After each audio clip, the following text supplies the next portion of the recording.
fill out a form at the podium and return it to the board table. With that, I'd like to call to order our Monday, November 14th, 2022 board meeting. We'll begin with our Pledge of Allegiance. I pledge allegiance to the flag of the United States of America and to the republic for which it stands, one nation, under God, indivisible, with liberty and justice for all.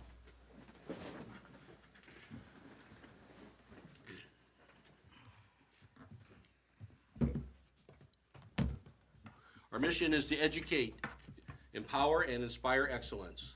All board members were provided with background information to the various items on the agenda in preparation of tonight's meeting.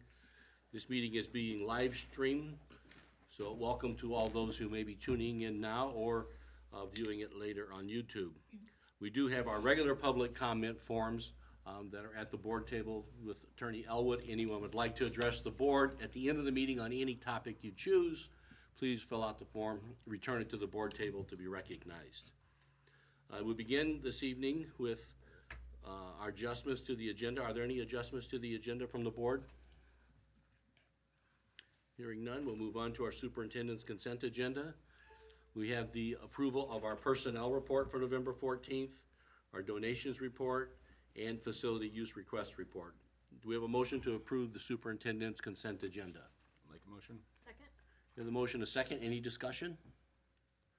Hearing none, call roll, please. Trustee Finley. Yes. Trustee Vasquez. Yes. Trustee Maleta. Yes. Trustee Williams, yes. Trustee Wilkie. Yes. Next, we have our board's consent agenda with the meeting minutes from our regular board meeting on October the 25th. Do we have a motion to approve the board's consent agenda?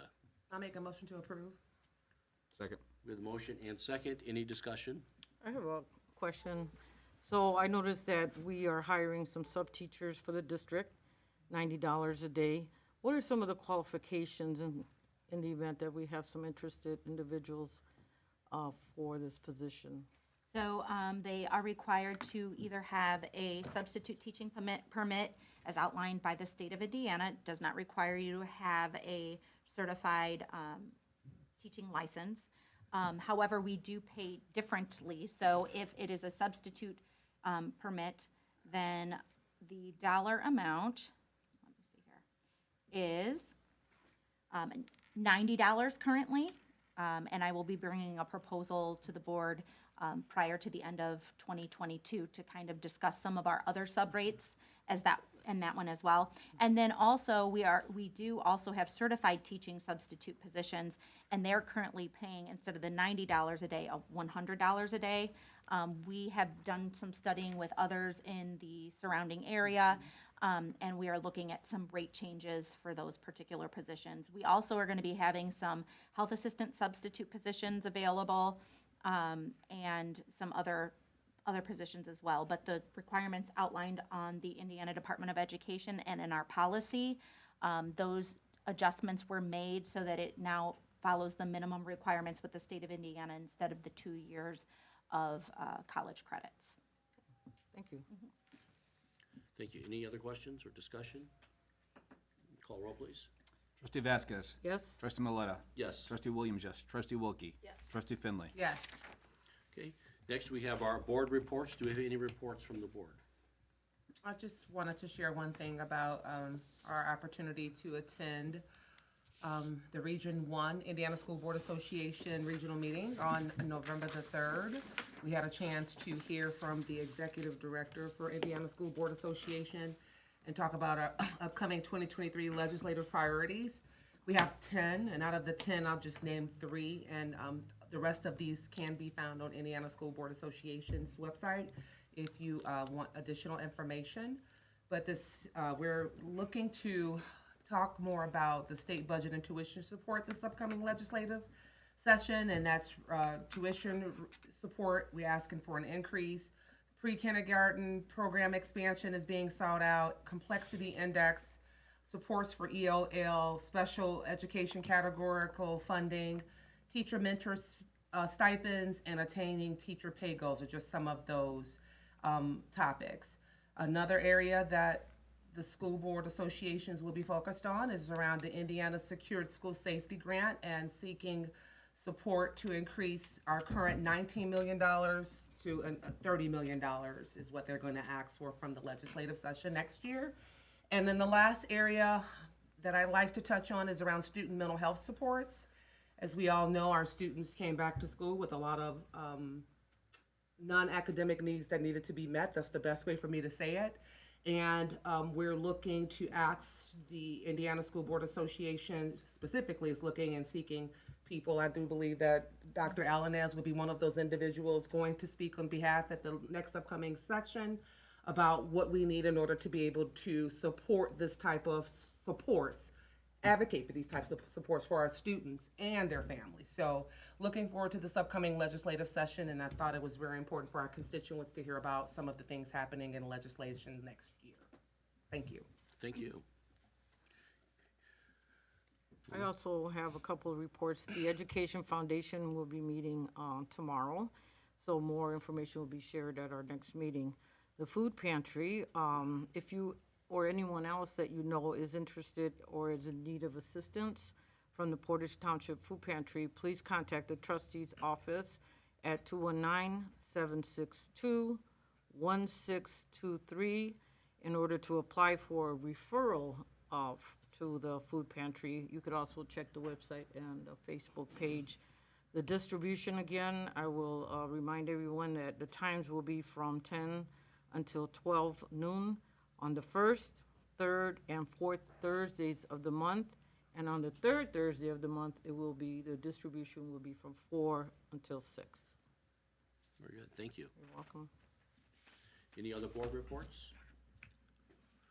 Okay, we'll move on to our old business. We have our second reading and approval of the Neola policies. We had our first reading of these policies after review by the policy committee at our regular board meeting on October the 25th, and this will serve as our second reading. And at this time, I'd like a motion to approve the Neola policies. Motion to approve. Second?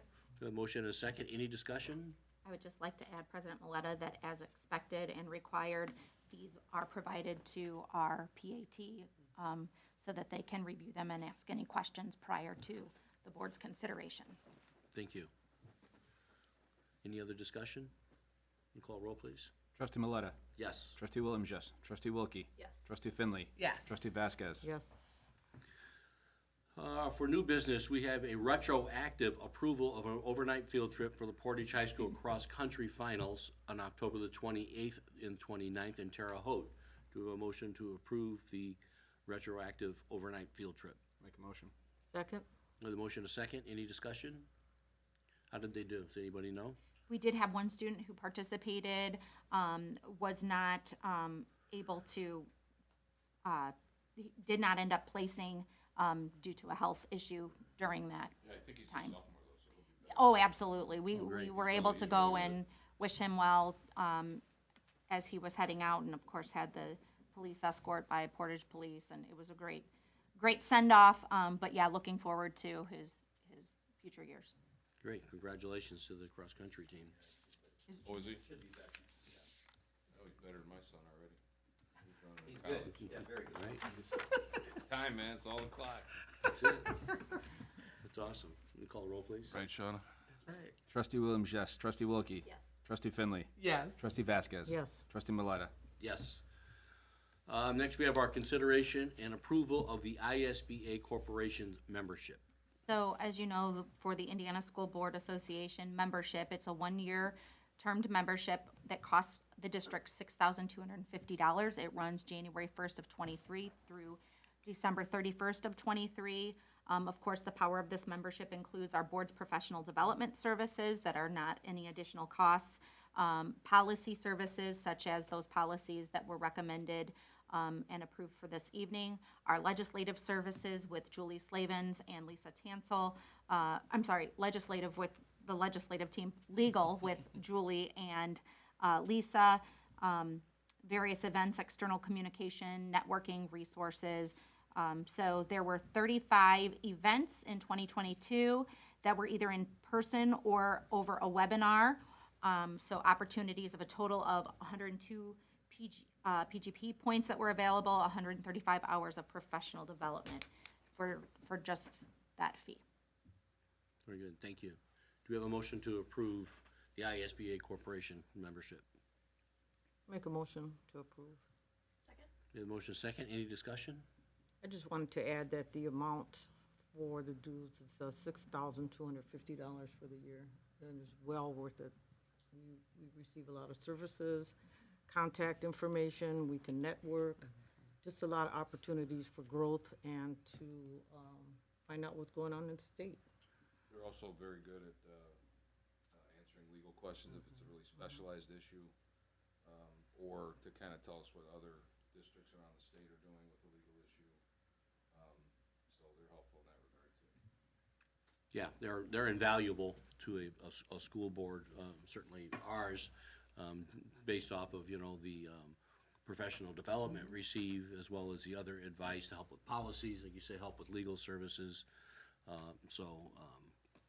Very important to be part of that organization. Can you call the roll, please? Trustee Wilkie. Yes. Trustee Finley. Yes. Trustee Vasquez. Yes? Trustee Maleta. Yes. Trustee Williams, yes. Next, we have our consideration to approve the alternative and residential placement agreement. So this is the same process as each year. The board designates the superintendent to affix signatures for any alternative or residential placement agreements for our students needing more intensive interventions for behavioral and/or mental health needs. So this is just simply allowing that to take place so that those placements, as they come through, they're more timely when the Indiana Department of Education is looking to assist us with placement. Thank you. Do you have a motion to approve the alternative and residential placement agreement? I'll make a motion to approve. Second. We have the motion and a second. Any discussion? Hearing none, call roll, please. Trustee Finley. Yes. Trustee Vasquez. Yes. Trustee Maleta. Yes. Trustee Williams, yes. Trustee Wilkie. Yes. Next, we have our superintendent reports. First, I would just like to share my congratulations with President Maleta, as well as Trustee Williams and Trustee Wilkie for your recent reelection. So it's a great opportunity to congratulate you on that. Also, just wanted to share a few additional things. The Exchange Club, I had the opportunity of attending the Exchange Club meeting on Wednesday, where we honored a couple of our students. They are honoring 2 students a month, 2 seniors a month, and then encouraging them to participate in the process of determining who will be their Exchange Club scholar for the grant process in the spring. So that was a great opportunity. Also, as you're aware, I'm involved at the state level with 2 political action committees. These are for safe and secure schools, as well as the support services necessary for behavioral health, and coordinating that with community agencies. When I was attending downstate last Thursday with a very small group of superintendents, we focused heavily on the importance of addressing the behaviors, in particular at kindergarten, 1st and 2nd grade, and of course pre-K as well. And we also discussed the changes in licensure for master's level social workers, which has then really dwindled our resources as a school, because we had networked with 6 different agencies pre-pandemic to provide those services in our schools. They've had to since take a lot of those folks back to their organizations, because now private insurance is requiring master's level social workers and different things. So that has really dwindled our ability to partner with those agencies at this current time. We discussed the needs for funding for both safety and security, as well as behavioral health. I was fortunate to meet with individuals from the Ways and Means Committee. So again, when we're looking at going to this next biennium and what those budget dollars will look like for education, who should be paying for what services, how do we coordinate those in the community? It was a good opportunity to meet. I also, along with Dr. Stevens, we had attended a couple of the various presentations across the district for Veterans Day. Last Friday, of course, very heartwarming and moving, and just very appreciative of all of our veterans and those serving currently as well. Just a lot of heroes that our kids know and have to look up to. We're continuing our visits to schools, which has helped us be able to provide that expertise from the field when we are talking with our legislators on how to address some of the things that we're seeing across the state of Indiana.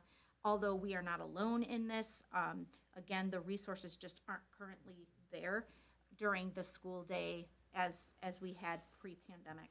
So we're going to continue to do what we can to increase those resources, and they did assure us that there is going to be future conversation about the licensure requirements. We talked about the importance of, I was in particular overseeing the licensure talk, and we talked about the importance of pathways for teachers, just like pathways for social workers, and looking at some of those things. Also, just communicating, today, all parents did receive a reminder that graduation date did change. So I know that it's been a busy time with parent-teacher conferences and that, so that was sent out today by Mrs. Hodges. We will continue to be certain to share that, and I'm looking it up right now because I don't want to misquote it. Let's see here. And I can't find it at the current moment. Date, June 8th? June 8th, yes, at 7 p.m. So the hope then is that because it being on a Thursday, then in the event that we did need a weather day, we can have the date June 9th. Regardless, it will be June 9th if it can't take place on the 8th, whether indoors or outdoors. But we wanted to try to give two possibilities for it to be outdoors because our families really do value the idea of not having to limit to families to 4 tickets a person. And I know that causes a lot of stress and anxiety for families, so being able to have 2 opportunities by changing it to the week instead of, ending on that Sunday and either we have it rain or shine inside or outdoors. I also just wanted to share that I will be out this Thursday for EPIC training again. This is the superintendent group. There's 20 of us that are in cohort 6 across the state. EPIC stands for Educators Preparing Inspired Change. And we are doing a lot of culture work. And again, it's a great time to be doing this type of work as we are continuing to see the changes and the effects of all things pandemic and burnout and behaviors that we're not typically seeing previously in schools as well. And then the last thing I had is we have our work session this evening, and again, going back to the importance of the professional development ISBA provides. This is to review from our fall conference, the various seminars each of us attended to see what we would like to further explore, and then also talk about the next steps in what we would like to do for strategic planning, which again is also a service being provided by ISBA, should that be something the board likes to do. Thank you. Any questions for Dr. Alanis? If not, are there any items not on the agenda that the board would like to bring up? I'd like to report that I had the opportunity to attend the Greater Portage Chamber of Commerce Annual Awards Banquet. That was November the 4th. And other individuals from our district were also in attendance, and I say congratulations to all the recipients. They represented different areas such as businesses, volunteers, recreation, entertainment, healthcare, and especially to our Mrs. Michelle Stewart that received an award for Educator of the Year. And the Community Improvement Award for the Lavenda Learning Lab, and also the library renovation was also presented to our Portage Township schools. So I was very proud to be there. Fantastic. One other item I had, when meeting with the Exchange Club, they are currently doing a fundraiser for Veterans Matter. So this is helping our Indiana homeless veterans. So any donations, this is a non-for-profit organization helping our American heroes and their families find permanent housing. The National Exchange Club formed this partnership with Veterans Matter to aid in these efforts. There have been over 3,000 veterans since the beginning of this partnership that have their own places to live. So we are going to be partnering with them in collaboration through the end of the first week in December when they need to get these sent off. They also do have these available at businesses. And when I was listening to the totals so far that were coming in, I felt like we could also provide an opportunity for our students if it's just, nickels and dimes, it still adds up over time. So I wanted to share this with you in the event that you also would like to contribute. Thank you. I did want to add one thing. Unfortunately, we had a tragic accident in our community last week with a young lady, 24-year-old teacher out of Chesterton, who was murdered in an unfortunate car accident. Her dad happens to be one of our fellow school board members, Mr. Steve Kessel, over at River Forest. So if you all get a chance to, even if you don't know him, he is that guy that you can just reach out to. I know that they had the wake yesterday and the funeral was today, so just wanted to share that with the entire board. Thank you. No problem. The husband played Little League in Portage with my son in All-Stars. Oh, wow. Zach Thompson, yeah. Zach Thompson. River Forest guy. Yeah, that's sad, very sad. Yes. Anybody have anything else to add? I'm assuming we didn't have any public comment forms, since, I can't with them. so then our next meeting will be on November the 28th, and we will be, begin at 4:30 at the South Haven, at the new playground. And then our meeting at 5 o'clock in the South Haven Elementary Gymnasium. And they will have some temporary lighting that is appropriate for outdoors so that, you know, at sunset we still can see. And then also the PTO will be having some water, popcorn, a couple other small things that then they were just going to leave out a donation opportunity if anyone would like to contribute. Great, thank you. Okay, if nobody has anything else, this meeting is adjourned. Thank you.